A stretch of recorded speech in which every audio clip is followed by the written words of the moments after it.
10월의 마지막입니다. 오늘 기억할 날이 손오공이 어떻게 됐다는 거예요? 50. 50이 어떻게 됐다는 거예요? 아니요. 504주년. 마틴 루터의 종교개혁이 있으면 504주년 아닙니까? 여기 뭐 절간에 왔나? 카톨릭에 왔나? 예. 역사적인 날이죠. 하나님의 주권 가운데 적어도 초대교회가 지난 후에 1400년 동안 흐르면서 모두 잃어버렸어요. 구원의 도까지 잃어버렸어요. 그 1500년 동안 하나님은 뭐 하셨습니까? 우리는 다 그렇게 생각하잖아요. 하나님 뭐 하셨어요? 1500년 동안? 뭐 잘못되면 하나님이 왜 이래 그러잖아요. 우리 흔히. 하나님은 뭐 하셨어요? 1400년 동안? 그게 하나님의 문제가 아니라 교회의 문제, 성도의 문제지. 하나님은 다 말씀하셨거든요. 딴 데 관심이 있으니까. 구원의 도까지 잃어버렸어요. 구원의 도는 완전히 잃어버린 거예요. 그래서 그 시대를 뭐라고 부릅니까? 암흑시대, 다크에이지. 암흑시대. 어떤 사람은 그때 전기가 없어가지고 다크에이지래. 아닙니다. 하나님의 말씀이 없어서, 하나님의 말씀이 뭐기 때문에? 빛이기 때문에 빛을 잃어버렸다니까요. 빛의 축복을 누려야 되는데 구원의 도까지 잃어버렸어요.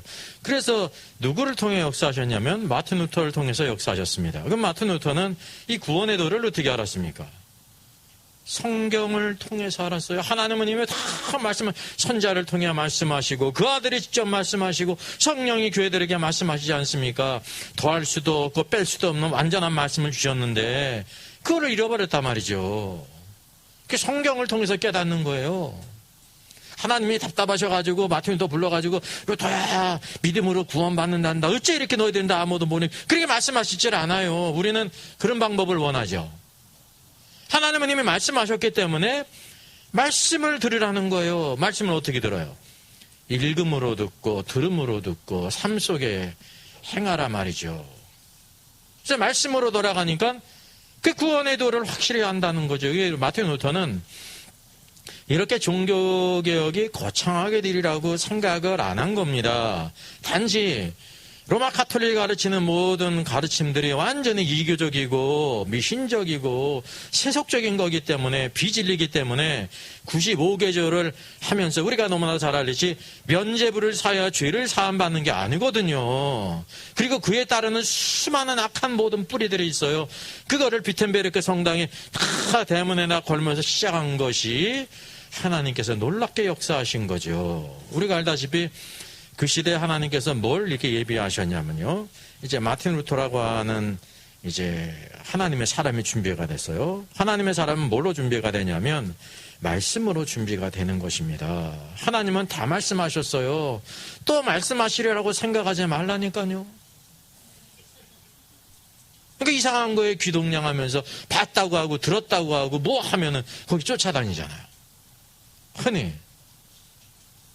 주의 말씀을 들어야 성령이 교회들에게 하시는 말씀을 들어야 되는데 그 말씀을 누가 하세요? 성령께서 이 성경을 통해서 하세요. 새롭게 말씀하시질 않는다니까요. 그래서 이 성경은 너무나 완전한 말씀이란 말입니다. 그래서 이 말씀을 연구하다가 이 루터가 신학교 교수 아니었습니까? 그 신학교 교수니까 성경을 연구하다 보니까 믿음으로 구원받는 거지 행위로 구원받는 게 아니야. 예수 그리스도의 십자가의 공로로 우리가 구원받는 거지. 오직 의인은 믿음으로 말미암아 살리라. 그래서 이제 종교개혁이 시작된 거예요. 그리고 또 하나님의 주권 가운데 뭐가 있었냐면 독일이 유명한 게 뭐가 있습니까? 우리나라도 이제 직지삼경이라는 게 있는데 우리나라가 사실은 먼저 인쇄실이 발달했잖아요. 역사적으로 그게 증명이 되지 않습니까? 근데 우리나라가 인쇄술을 발견한 거는 이제 구텐베르크의 인쇄술보다 더 빠른 것이 사실인데 그 인쇄술이 뭐에 쓰였어요? 불경을 인쇄하는 데 썼다니까. 근데 이 구텐베르크의 그 인쇄술은 그게 미리 그것이 발명이 된 이후에 마틴 루터가 종교개혁을 하면서 마틴 루터가 이렇게 95계절을 비롯한 연구한 모든 논문들이, 글들이 인쇄를 통해 가지고 많은 사람에게 전해지게 된 것입니다. 인쇄를 통해서. 이게 얼마나 놀라워. 그래서 모든 사람들이 이것을 깨닫게 되고, 아, 이게 진리구나. 여러분, 이게 똥인지 된장인지 먹어봐야 알아요. 보면 알지. 오늘도 우리가 진리를 분별할 수가 있어야 돼요. 진리를 분별하지 못한 사람은 그 문제가 있는 사람이에요. 이게 금덩어리인지 구리덩어리인지 모르는 사람은 문제가 있는 사람 아닙니까? 그래요, 안 그래요? 그렇잖아요. 이게 진리인지 비진리인지 내가 그거를 몰라도 이렇게 제시를 하게 될 때, 아, 이게 진리고 이게 비진리였고 잘못된 것구나, 그건 분별할 수 있어야 되지 않습니까? 그래서 오늘도 우리가 그런 분별력이 있어야 된다는 거죠. 이게 믿음이에요. 오늘도 하나님을 향한 마음이 있는지 없는지를 우리가 알 수가 있다는 거죠. 그래서 이런 것을 통해서 아주 놀랍게 하나님의 놀라운 역사 가운데 온 유럽 대륙을 쉽지 않았습니다. 그게 중요한 것은 여전히 가톨릭의 가르침 안에 남아있는 사람들이 있고요. 그 가운데서 나온 사람이 있는 거예요. 나왔어요. 그래서 우리가 그걸 뭐라고 부릅니까? 우리나라도 일제 30년 동안 독립운동한 사람을 뭐라고 불러요? 가르쳐줘도 모르네. 독립운동가지 뭐예요? 독립운동을 하지 않으면 독립을 해야 되는 거거든요. 2차 세계대전 때 나치하에 프랑스가 완전히 전역에 다 점령당하지 않았잖아요. 그 사람들은 문화를 중요시하기 때문에 파리의 모든 거리들이 다 문화 유적지거든요. 그게 파괴되는 걸 원치 않았기 때문에 그대로 다 내줬어요. 그래서 그 가운데 또 뭐가 있었어요? 레지스탕스 들어보셨어요? 레지스탕스. 이게 저항하는 자들. 이 저항하는 게 좋은 거예요, 나쁜 거예요? 독립을 찾기 위해서 압제에 대항해서 저항하는 건 좋은 거죠. 하나님께 대항하는 건 나쁜 거죠. 우리나라도 독립운동은 뭐냐면 압제하에 모든 악한 정권에 대항하는 거는 좋은 거 아닙니까? 이 나라가 오늘도 우리가 자유대안을 누리고 있는 것은 일제시대 또 마찬가지고 6.25 사변 완전히 적과 통일되고 할 때 수많은 순국 군인들이 있고 학도병들이 있지 않습니까? 다 총알바지가 돼서 죽었잖아요. 일주일 동안 청소년법 배워가지고 전선에 나와가지고 말이죠. 이 나라를 지켰다니까요. 그러니까 이 나라를 잘 지켜야 될 거 아닙니까? 그거를 감사할 뿐만 아니라 이 시대에 우리가 이걸 지켜야 되는 거예요. 그걸 지키지 못하면 이때까지 피 흘린 모든 순국 소년들과 모든 희생들이 다 헛되게 된다고 하는 사실이죠. 이 시대의 사명은 누구에게 있어요? 우리에게 있는 거예요. 우리에게. 이 나라도 마찬가지고 이 신앙도 마찬가지죠. 504년 전에 종교개혁자들은 그 시대에 정말로 독립운동을 하듯이 로마 카톨릭하고 싸운 겁니다. 목숨을 내놓고. 그래서 이 진리를 우리에게 전수해줬다고 하는 사실이죠. 이 우리는 그래서 누구의 후예예요? 어떤 사람은 태양의 후예래. 종교개혁의 후예들이에요. 예. 신앙을 다시 복에서 하나님께로 돌아갔다는 거죠. 이 믿음의 의의를 되찾은 거. 예수 그리스도만이 참된 구원이시다. 믿음으로 말미암는 구원을 받았다고 하는 사실이죠. 그래서 오늘도 이 시대에도 하나님께서 하실 일이 있습니다. 이 504년이 지났는데 504년 동안 얼마나 많은 신앙의 진전이 있었는가라고 생각하게 될 때 또 거기에 의문이 있는 것입니다. 정직하게 말한다고 하면 오늘날 우리들이 가지고 있는 신앙은 504년 전 신앙하고 동일해요. 그 동일하다는 게 적극적인 의미예요? 소극적인 의미예요? 소극적이죠. 신앙이 더 그렇게 진보가 되고 진리를 밝혀가지고 하나님을 섬겨야 되는데 통일하다 말입니다. 500년 전에는 뭐 했는지 아세요? 사람들이 호롱불을 켰습니다. 어둠을 밝히려면은 그래서 그 당시에 제일 유용하게 그림이 쓰였던 게 뭐냐면 고래 그림이에요. 고래. 그래서 고래 사냥이 아주 전 세계를 휩쓸었죠. 고래 기름으로 모든 집들이 다 불을 밝혔다니까요. 호롱불을. 근데 지금 어때요? 에디슨이 전기를 발명한 이후에 뿐만 아니라 지금 LED로 해가지고 얼마나 그냥 과학 문명이 발달해요. 이게 물질 세계에도 발전이 있어요. 오늘도 성경은 영적인 진리인데 영적인 진리는 어떻게 하고 있어요? 그게 제자리 걸음이라니까요. 그 제자리 걸음한 책임은 누구에게 있는 거예요? 종교 개혁자들에게 있는 게 아니라 그 이후 세대에게 있다고 하는 사실이죠. 여러분, 성경은 무궁무진해요. 이 세계에도 물질적인 법칙이 무궁무진하잖아요. 그걸 발견해내서 이 문명을 이롭게 하면서 얼마나 많은 이기들을 우리에게 제공해주고 있습니까? 영적인 진리도 마찬가지라는 것입니다. 그래서 이 보화를 우리가 캐내야 된다고 하는 사실이죠. 그래서 1517년 10월 31일 뜻깊은 오늘, 바로 오늘, 그죠? 세상에서는 오늘이 또 무슨 날이에요? 할로윈데이, 할로윈데이. 할로윈데이요. 귀신놀이하는. 귀신놀이를 왜 합니까? 이게 가톨릭에서 쭉 받아들이지 않았습니까? 이제 켈트족들이, 켈트족은요, 여기 아일랜드와 잉글랜드와 이제 프랑스 지역에 켈트족이 분포했는데, 지금부터 이제 BC 5세기경부터, 미신이 얼마나 강했습니까? 이제 겨울이 일찍 찾아와요. 10월 31일 날 이제 가을이 지나고 이제 섣달금음이 됐다가 11월 1일부터가 켈트족은 그게 정월이에요. 그게 오늘이 가장 길지 않습니까? 그게 중요한 것은 뭐냐면 죽었던 그 귀신들이 사람의 몸속에 있다가 1년 있다가 나와서 다른 사람의 몸으로 들어간다는 거예요. 10월 31일 날. 귀신이 들어오니까 어떻게 방비를 해야 될 거 아닙니까? 그래서 어떻게 하냐면 귀신들이 들어오지 못하게 집안 앞에다가 이제 음식을 차려놓는 겁니다. 왜? 그거 먹고 이렇게 가라고. 근데 미친 귀신은 또 들어올 거 아니에요. 이제 또 제2차 방어선을 구축해야 될 거 아닙니까? 그래가지고 귀신들의 영상과 괴물들의 탈을 쓰고 이렇게 있으면 귀신들이 딱 보고, 아, 우리와 똑같은 귀신이구만. 그래, 딴 데 간다는 겁니다. 그게 할로윈데이예요. 귀신들이 들어오는 것을 막기 위해서 귀신 노름을 하는 거죠. 호박등을 걸고. 근데 이것이 전 세계를 휩쓸고 있지 않습니까? 이게 로마 카톨릭에서 받아들여지고. 그래서 오늘이 할로윈데이고 11월 1일은 로마 카톨릭에서 무슨 날이냐면 만성절이에요. 만성. 만성 질환의 날 그게 아니라 만자는 찰만자, 성인 성자, 세인트. 모든 성인들의 날이라는 것입니다. 카톨릭은요, 날짜말로 성인들을 기념하는 날이 있어요.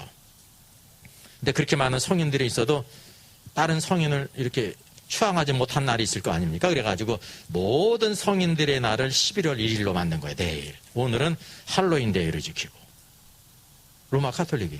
이 수많은 이기적인 것, 세속적인 것, 귀신적인 것들을 다 받아들였으니까 계시록에도 뭐라고 말하고 있습니까? 가증한 것들의 어미예요. 모든 것들을 다 자기의 치마폭에 끌어다니고 자기의 새끼로 삼는다는 거죠. 우리가 알다시피 WWCC라는 건 뭡니까? 혼합 종교예요. 모든 것을 다 끌어모은다는 거죠. 너희들도 다 구원이 있다. 우리가 하나로 뭉치자. 이게 하나님 보실 때 악한 사상이란 말입니다. 그래서 이 루터가 종교개혁일을 할 때 의도가 있었겠어요? 없었겠어요? 있지. 날짜를 잡는데도 의도가 있는 겁니다. 왜냐하면 그 당시에 로마 카톨릭이 10월 31일 날 할로윈데이로 지키고, 그러니까 만성절의 2부잖아요. 축제일. 그리고 내일은 만성절이에요. 그래, 위령성월이라고 그래가지고 죽은 자들을 위해서 기도하는 달이에요. 네, 그들은 연옥을 믿기 때문에 연옥에 있는 부모, 형제들, 친척들 그들을 위해서 빌게 되면 연옥에서 천국으로 올라간다라는 사상을 가지고 있지 않습니까? 이게 이제 전혀 이기적이고 마귀적인 거란 말이죠. 그래서 10월 31일을 비텐베르크 성문에다가 다 95계제를 들고 시작한 날로 삼은 겁니다. 이게 아무 날을 잡은 게 아니라는 거죠. 가장 이렇게 우상 숭배하고 악한 미신적을 섬기는 날을 잡았다고 하는 사실이죠. 오늘도 우리들이 성경으로 돌아가는 것이 중요한 것입니다. 하나님께서 오늘도 우리에게 필요한 모든 것들을 다 말씀하셨다고 하는 사실이죠. 그래서 504주년을 맞이하면서 다른 곳에 있지 않고 이곳에 오늘도 하나님께 예배드리고 오늘도 하나님의 말씀을 이렇게 나누는 것이 얼마나 큰 축복입니까? 예? 우리나라에 그 유명한 음악가들이 많이 있더라고요. 예? 바이올리니스트 정경화 씨도 있고요. 요새 근래 보면 콩쿠르에 막 우승하는 아주 유명한 음악가들이 있습니다. 가보셨어요? 못 가보셨어요? 저 못 가봤어요. 시간이 없어. 저 갈 시간이 없어요. 관심이 다른 데 있기 때문에. 근데 그러고 가는 걸 또 얼마나 그 아름다운 음악을 듣습니까? 미술관에 가가지고 모든 그림을 감상하는 것도 얼마나 그 아름다움을 감사합니다. 근데 제가 생각할 때요. 가장 최고의 아름다움과 최고의 영광은 뭐냐면 하나님을 예배하는 겁니다. 하나님을 예배하는 거예요. 그 모든 것들은 혼적에 속한 거 아닙니까? 이게 과소평가하는 거 아니라 아주 뛰어난 것이 세계적인 그런 음악가가 있고 미술가가 있을지라도 영적인 것에 비하면은요, 다 비교할 수 없다고 하는 사실이죠. 그래서 하나님을 예배함과 또 중요한 것이 하나님의 말씀을 잘 깨달아야 되는 겁니다. 그래서 오늘도 우리는 집회 세미나가 중요한 거예요. 축제예요. 오늘도 영의 말씀을 통해서 우리의 모든 삶이 변화가 되고 이 땅에서 영광스러운 삶을 살도록 오늘날에도 축복이 될 뿐만 아니라 이것은 무엇의 축복이냐면 영원토록 그리스도 예수 안에서 약속의 기업이 있다고 하는 사실입니다. 가장 중요한 이 시간을 우리가 드리고 하나님 말씀을 듣는다고 하는 사실이죠. 이것이 우리 신앙생활에 아주 중요한 것입니다. 이렇게 적어다가 일주일에 한 번씩 말씀을 듣고 깨닫고 도전을 받고 우리의 삶을 주님께 드린다고 하는 건요, 굉장한 축복입니다. 그걸 기억하셔야 돼요. 이 자리에 오늘 있는 거. 이게 이 시대에 하나님께서 하실 일들이 있습니까? 하실 일이 있어요. 자, 이번에 제가 이때까지 첫 번째 책을 쓸 때도 그렇고 그때도 원고를 다 탈고할 때가 10월 30일이었어요. 저 사람 천국 갈 수 있을까? 1년 동안 원고를 썼는데 그 다음에 두 번째 책 구원 탈락인가 거짓신자도 건 1년을 썼어요. 원고를. 근데 그거를 탈고할 때가 언제였냐면 그것도 10월 31일이었어요. 이번에 세 번째 책 아닙니까? 그죠? 이제 교정을 남겨두고 있는데 교정을 제가 여러 번 봤습니다. 성도들도 여러 번 그래도 나와서 또 이제 마지막으로 또 한 번 봐야 되겠다 그랬는데 오늘이 며칠이요? 10월 31일이요. 네, 10월 30일. 10월의 마지막. 네. 이게 이제 오늘도 새로운 빛의 역사를 또 가져올 책입니다. 하나님께서 무엇을 통해 역사하시냐면 말씀을 통해 역사하세요. 그 말씀 안에 항상 뭐가 계십니까? 성령님이 역사하세요. 성령님은 주께서 하신 모든 말씀을 생각나게 하시고 깨닫게 하시는 분이십니다. 우리는 성령님을 어떻게 생각하냐면 내가 성경 몰라도 성령님이 답답하셔가지고 다 말씀해 주실 거라고 생각해요. 그리 생각을 하잖아요. 이게 무슨 배짱이에요? 똥배짱이야, 똥배짱. 그러니까 무식이 보초를 주고 있는 거죠. 하나님은 좋으신데 다 말씀하시지 내가 뭘 몰라도 여기 관심 안 가져도 다 개인 지도하듯이 얘기할 거로 생각한다니까요. 그러니까 하나님을 모르니까 하나님을 모른다는 것입니다. 그게 하나님의 일하시는 방법이 있다는 것을 우리가 알아야 된다는 거죠. 그래서 이제 계시록을 이렇게 마지막 이제 한 번 이제 보면 제가 이제 재판에 이렇게 넘길 텐데 더 이상은 못 보겠어요. 이제 한 번 마지막 힘내서 보고 오자 나오면 나오는 거고. 예. 그 정도 다 이해하면서 보고지 뭐 어떻게 그러죠. 예. 그 정도는 뭐 초등학교 나왔으니까 다 알겠다 생각을 해서 그래서 이제 한 번 마지막 보고 넘길 그런 생각이 있습니다. 그래서 39장 11장까지가 챕터 39장까지 딱 이렇게 이루어졌어요. 제가 하는 그래서 한 120쪽 30쪽 이렇게 줄였습니다. 줄이는 것도 어려워 쓰는 것도 어려운데 줄이는 것도 어렵더라고. 그래서 지금 압축을 해서 이렇게 했습니다. 그래서 오늘은 어떤 말씀을 볼까라고 하다가 오늘 주제에 있는 것처럼 여기 있었죠. 계시록에 7교회가 있잖아요. 예수 그리스도는 어떤 분이냐면 7촛대와 7별을 가지신 분이세요. 7별이 7촛대는 7교회이고 7별은 7교회의 사자라 그랬습니다. 근데 오늘날 이제 수많은 이제 목회자들이 무천년설을 배웠기 때문에 무천년설은 이걸 뭐라고 말하냐면 7교회의 7별은 7교회의 천사다 이렇게 가르친다는 거죠. 천사에게 말씀 들어본 적 있으셔요? 천사가 이 편지를 받았으니까 천사를 만나야 될 거 아닙니까? 7교회의 편지를 7 천사들에게 줬다니까요. 무천년설은 그렇게 가르치는 거예요. 그래서 이게 소수가 아니라 대다수기 때문에 이 주제를 한번 작은 주제지만 이것을 우리 같이 상고해 보도록 하겠습니다. 그래서 이제 종교 개혁이라는 것은 무엇으로부터 시작되냐면요. 성경으로부터 시작하는 거예요. 성경에 내 오늘의 거울이 돼서 우리 신앙생활이 어떠한가를 비춰보게 될 때 그 고쳐야 될 것이 있단 말이죠. 그게 성경이에요. 오늘도 우리의 캐논이 그래서 성경을 여러분 가장 중요시해야 되는 예수 그리스도 다음으로 중요한 것이 성경입니다. 성경을 통하지 않고는 예수 그리스도를 알 수도 없고 성령님을 알 수, 하나님을 알 수도 없고 그분의 모든 계획을 전혀 알 수가 없는 겁니다. 예? 그냥 목소리 큰 사람이 그냥 이기는 거예요. 그러니까 하나님이 그렇게 얘기했다니까 그럼 목소리 큰 사람이 이기는 거예요. 근데 우리에게 성경이 있다는 사실이죠. 하나님은 말씀하시는 분이세요. 구약에는 선자를 통해 말씀하시고 그 아들이 직접 말씀을 사도를 통해 말씀하시고 성령께서 오늘도 귀 있는 자는 성령이 교회들에게 하시는 말씀을 들을지니라 라고 말씀하고 있단 말입니다. 성령님이 어디 계셔요? 성령님이 여기 계시면 이렇게 들어야 된다니까? 이렇게 성령이 어디 계셔요? 우리 안에 계시고 그럼 어떻게 들어야 돼요? 귀 있는 자는 내적으로 성령이 말씀하시는 거예요. 성령이 이렇게 계셨다가 이렇게 나와가지고 이렇게 말씀하시는 게 아니라니까요. 오늘도 성령의 음성을 듣는 걸 다 어떻게 생각을 해요? 이렇게 들었다는 거야. 이렇게 귀를 들었다는 거야. 그럼 잠시 어떻게 돼야 되는 거예요? 성령님이 떠나셔야 되는 거야. 성령님은 영이신데 밖에 나가면 또 뭐 어떻게 말씀하실 거예요? 제가 이런 말씀을 드리는 이유가 바로 뭐냐면 아주 피상적으로 그냥 인간적으로 세속적으로 육신적으로 생각한다는 거죠.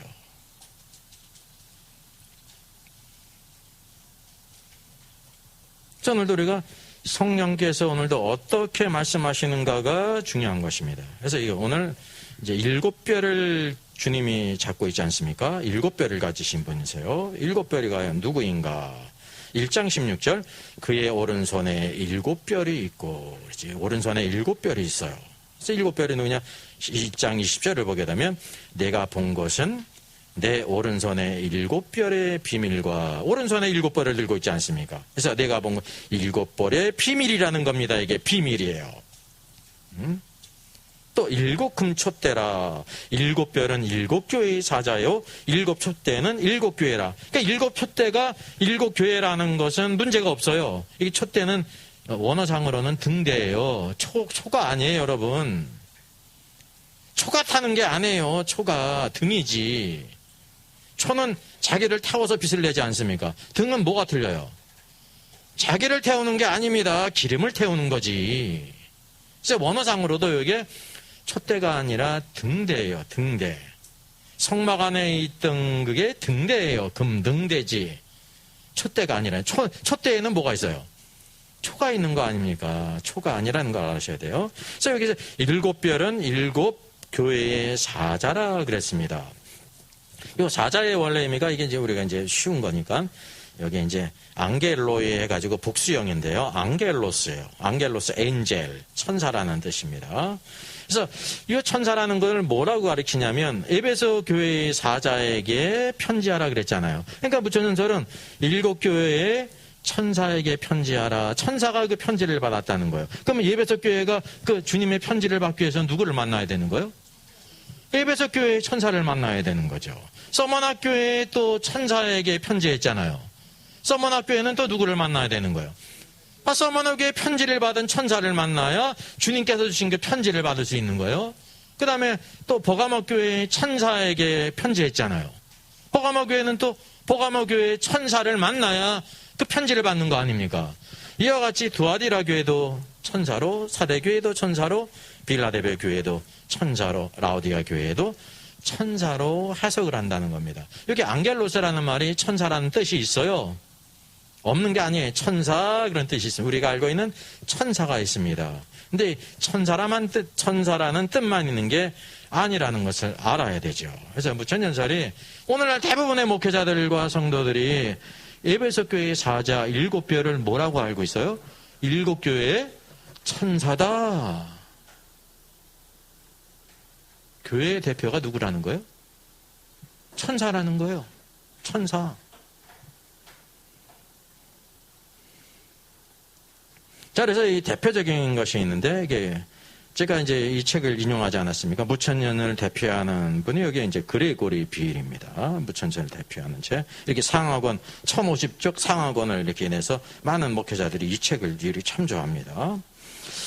그분은 여기 천사에 대해서 말하기 이렇게 말합니다. 천사가 가르치는 것이 무엇인지에 대해서 견해가 다양하다. 첫째, 천상적인 존재들, 교회의 제표자들 또는 수호자들인 천상적인 존재들, 따라서 교회도 염두에 있다. 그리고 셋째, 교회 인간 지도자들 또는 교회의 대표자들, 넷째, 교회에 만연한 정신 또는 특징의 의인화 등이다. 이렇게 이제 쭉 늘어났죠. 이런 의미가 쭉 다 있다는 거요. 그리고 천사가 요한계시록의 환상 단락에서 예의 없이 천상적인 존재를 가리킨다는 사실을 주목하면 천사가 약 60번 나오거든요. 성경에.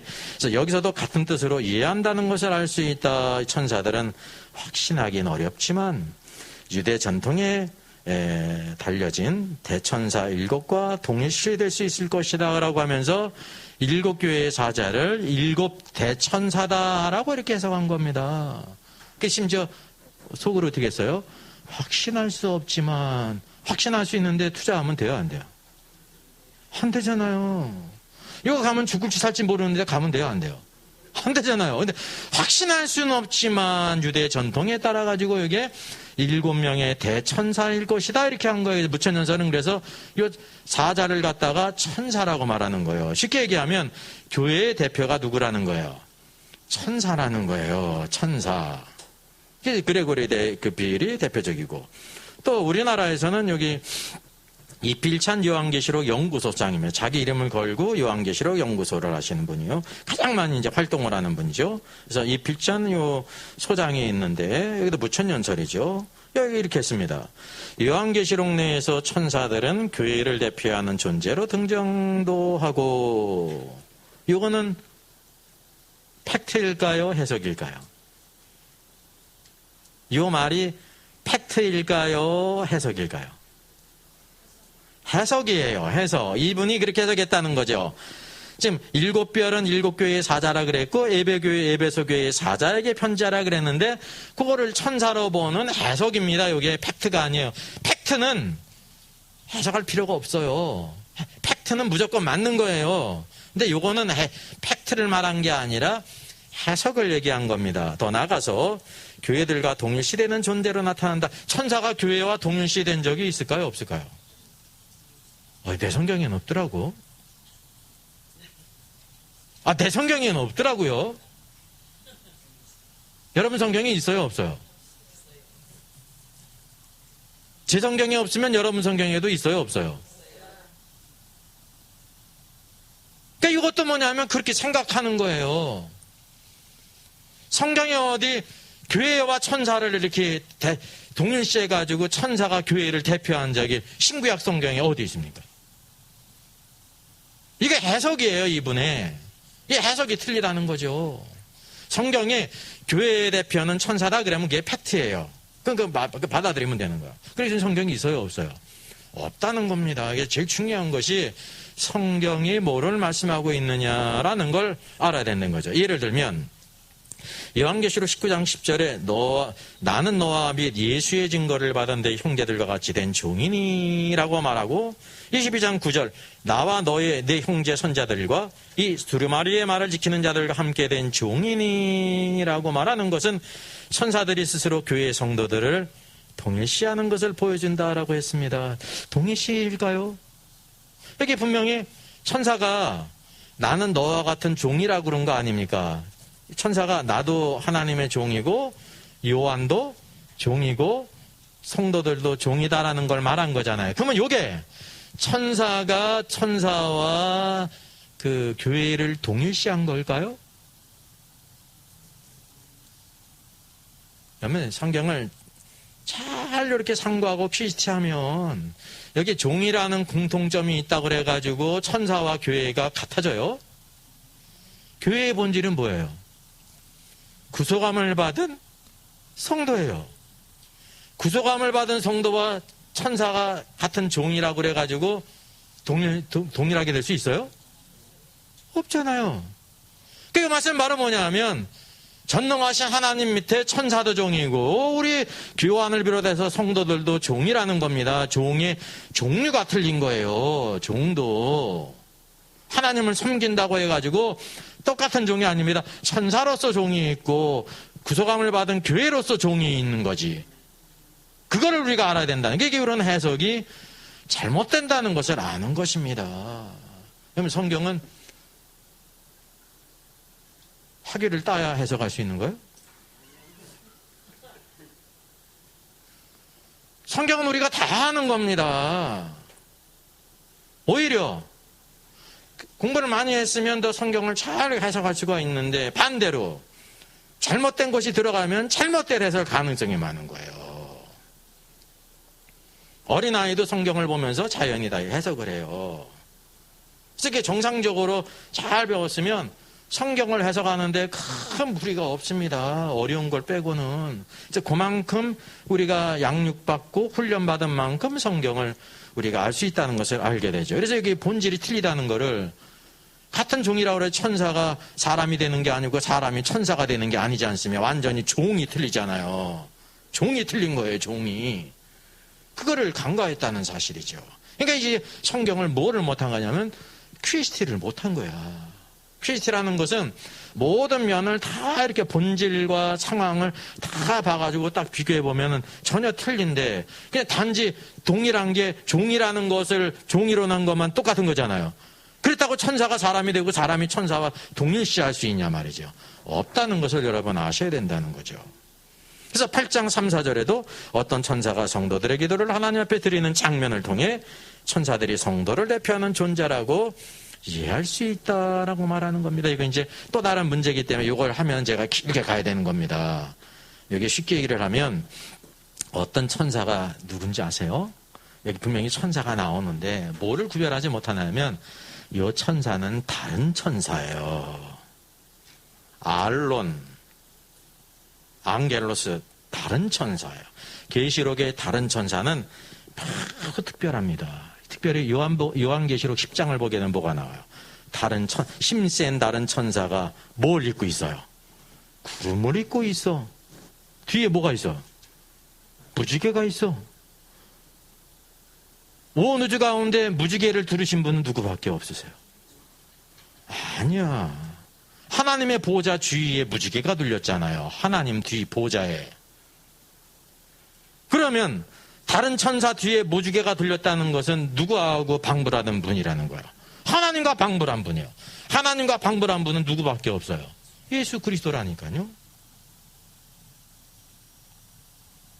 구름을 타고 오시는 분이 누구셔요?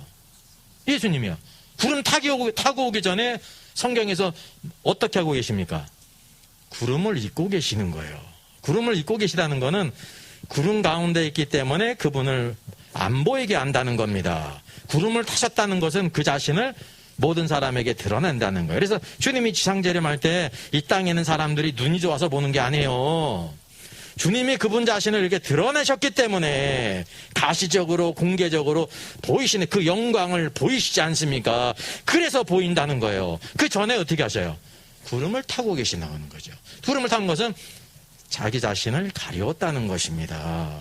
그래서 이게 이제 그런 부분이 있는데, 이 다른 천사는 우리의 기도를 하나님께 상달하시는 다른 천사이신 그리스도를 가리키는데, 여기 이제 무천년설은 그냥 이거를 다른 천사라는 것도 구별을 못하고 그냥 일반 천사가 우리의 기도를 하나님께 드린다고 하니까 우리 누구한테 빌어야 되는 거예요? 따지고 보면 천사한테 빌어야 되고 하면 천사가 그걸 하나님께 갖다 드리니까 자연히 이렇게 되지 않습니까? 우리의 중보자는 누구밖에 없어요? 예수 그리스도밖에 없지요. 지금 기도를 하나님께 드리니까 이 다른 천사는 어디에 위치해 있는 거예요? 중보자의 위치에 있단 말이죠. 그러니까 이걸 통해서, 내용을 통해서 다른 천사가 바로 예수 그리스도이시구나라는 걸 알게 되는 겁니다. 내용적으로. 얼굴을 이렇게 가렸어도 목소리와 그 행하는 것과 모든 걸 다 알고 있어요. 캐릭터가 그 사람이라니까. 이게 성경을 내용적으로 아는 겁니다. 내용적으로. 이 모든 것들이 다 이렇게 왜곡이 되어 있기 때문에 이렇게 천사가 교회를 대표한다는 말을 할 수가 있는 겁니다. 자, 여기는 이제 합동신학대학원의 김추성 교수입니다. 이분이 이제 한국신약학회 현재 회장을 맡고 있어요. 그 이제 뭐라고 얘기했냐면, 사자 앙겔로스를 각 교회 감독이나 요한에게 파견된 자로 해석하는 자도 있다. 이제 있죠. 그러니까 요한계시록에서 앙겔로스가 67에 사용되었는데 이게 팩트죠. 사람을 가르치는 경우는 찾아보기 어렵다 그랬어요. 찾아보기 어려워요? 어렵지 않아요? 어렵죠. 대부분 다 우리가 알고 있는 천사니까. 어렵다는 거는 뭐가 있다는 겁니까? 어려운데? 이제 이분은 물론 이거를 깨닫지 못하고 어렵다는 건데, 어렵다는 거는 상대 그 반대 부분이 있다는 거예요? 없다는 거예요? 말 자체가. 낙타가 바늘귀로 들어가기가 어렵다 그랬잖아요. 그러면 낙타가 바늘귀로 들어가는 경우가 있다는 거예요? 없다는 거예요? 있다는 거죠. 적은데 있다는 거지. 대부분은 못 들어가지만 낙타가 바늘귀로 들어가는 사람이 있다는 걸 말씀하시는 거예요. 이 땅에도 모든 말들이 다 그렇게 되는 겁니다. 예? 골키퍼 있다고 골이 안 들어가요? 들어가잖아요. 세상에서도. 이 말은 뭐냐 하면 이 말 자체도 벌써 이게 잘못된 거예요. 쉽게 얘기하면 적어도 계시록 67회가 앙겔로스라는 말이 나오는데 한 번도 없다. 그래도 그 말이 틀릴 수가 있잖아요. 잘못 본 거기 때문에. 근데 본인 의견에도 어렵다고 하면서 어려우면은 있는 거예요, 없는 거예요? 적지만 있는 거잖아요. 그러니까 이런 문제성을 우리가 알아야 된다는 거죠. 자, 보세요. 계시록 2장 3장에서 예수님은 일곱 교회 사자에게 말씀을 기록하라고 명령하신다. 왜 예수께서는 일곱 교회에 직접 명령하지 않고 사자에게 명령하셨을까? 또한 왜 예수님은 일곱 교회의 사자를 오른손에 가지고 계신다고 말씀하셨을까? 본문의 사자는 문자적으로 천사를 뜻하는 것으로 볼 수 있다. 볼 수 있는 게 아니라 천사예요. 그게 앙겔로스가 천사, 사자, 메신저, 보냄을 입은 자 그런 뜻이에요. 요한계시록의 메시지는 천사를 통해 중재되는 것이기 때문에 예수님은 천사에게 명령하실 수 있다 그랬습니다. 이거는 이제 해석인데 맞을 수도 있고 틀릴 수가 있죠. 이게 성경으로 우리가 검증할 필요가 있습니다. 그러면 계시록 1장 1절이 무슨 말씀입니까? 예수 그리스도의 계시라 그랬어요. 만약에 일곱 교회에 천사를 통해서 주셨으면 뭐라고 그래야 되는 거예요? 예? 천사들의 계시라 그래야지. 이게 대명제예요. 1장 1절의 첫 구절에 예수 그리스도의 계시라니까. 그러니까 이제 이런 것들을 천사에 대한 개념이 요거는 이제 문자적인 개념, 쉽게 얘기하면 단어적인 개념이 아니라 단어적으로는 앙겔로스가 천사라는 뜻도 있고 사자라는 뜻도 있고 메신저 뜻도 있고 전령 그런 뜻도 있는 겁니다. 성경에서 어떻게 쓰여지는가를 알게 될 때 거기에서 신학이 나오는 거예요. 하나님께서 이 단어를 또 어떻게 쓰셨는가라는 걸 알게 되는 겁니다. 근데 이런 문제에 있어서 요거를 놓쳤기 때문에 무천자는 다 놓쳤어요. 원칙적으로. 그래서 이게 천사라고 간주한다는 거죠. 자, 메시지의 궁극적인 수신자는 일곱 교회다. 일곱 교회는 사람 아닙니까? 구속함을 받은 사람이잖아요. 따라서 사자를 문자 그대로 천사로 보는 것은 무방합니까? 교회가 사람이니까 만약에 교회 가운데 천사도 있었으면 천사를 대표로 세우는 게 약간의 근거가 있는 거예요. 천사가 있으니까. 근데 교회 안에 교회 멤버 가운데 천사가 있어요? 없어요? 없잖아요. 천사가 멤버인 교회 있어요? 전화번호가 천사야 거기는. 전화번호가 앙겔로스가 아니라니까요. 지구상에서 천사를 멤버로 가진 교회가 있어요? 없어요? 없다니까. 그러니까 아무것도 없는데 천사를 대표로 세울 수 있어요? 없어요? 없다는 걸 알아야 돼요. 이게 여러분 이게 원칙입니다. 이게 하나님이 하시는 원칙이 있어요. 원칙이 있어요. 성경은 물질에도 법칙이 있고 성경 영적인 것에도 법칙이 있는 겁니다. 중구난방으로 럭비공처럼 막 튀는 분이 하나님이 아니십니다. 하나님은 빛같이 일정하게 모든 것을 비치나는 거죠. 그러니까 이제 사자 문자를 그대로 천사라 보는 것이 무방하다는 것은 이제 이게 오해입니다. 예, 앙겔로스는 천사로도 번역할 수 있고 사자로 번역할 수 있는데 천사로 번역할 수 있다는 건 이제 문맥에 대한 문제거든요. 단어의 문제가 아니라 이제 문제가 있다는 거죠. 그래서 일곱 교회를 대변하고 있는 것으로 볼 수 있다. 천상의 존재는 지상의 교회를 대표하기도 한다. 이제 이거를 그렇게 말하기 때문에 천사가 지상의 교회를 대표한다는 거예요. 그러면 이 땅에서 성도들이 주님께서 주신 편지를 받기 위해서 누구를 반드시 만나야 되는 거예요. 천사를 만나야 되는데 천사 만난 사람이 있어요, 없어요? 미친 사람 외에는 없어요. 이렇게 된 사람 외에는 없잖아요. 이제 이게 실제적으로도 이렇게 적용이 돼야 되는 겁니다. 실제적으로 성경이 이렇게 말씀한 것도 성경 안에서도 오류가 없어야 되고 실제적으로도 그게 하나님 말씀은 실제이기 때문에 그것을 분별해야 된다는 거죠. 그런 면에 있어서 이제 잘못됐다는 건데 모두 다 무천년설입니다. 자, 성경의 역본들을 한번 보게 되면 개역 한글은 에베소 교회의 사자에게 편지하기를 사자로 번역했습니다. 킹제임스 성경은 에베소 교회의 천사에게 편지하라. 그러니까 앙겔로스를 천사라고 번역한 거예요. 이게 천사로 번역할 수 있고 사자로 번역할 수 있는데 천사를 선택한 겁니다. 무슨 말인지 알죠? 그 다음에 이제 NIV 흠정역이 아니에요. NIV 성경은 그냥 이제 엔젤로 이렇게 번역했습니다. 이게 앙겔로스 그대로 이게 번역했어요. 이럴 땐 또 괜찮은 거죠. 왜냐하면 NIV는 보통 의역을 많이 하는데 의역하지 않고 그냥 이렇게 엔젤이라고 했단 말입니다. 또 표준세 번역은 에베소 교회의 천사에게 써보내라 그랬습니다. 천사로 이렇게 했다는 거죠. 그래서 어느 것이 맞느냐? 성경을 봐야 된다는 거예요. 성경의 원칙을 우리가 보게 되면 아는 것입니다.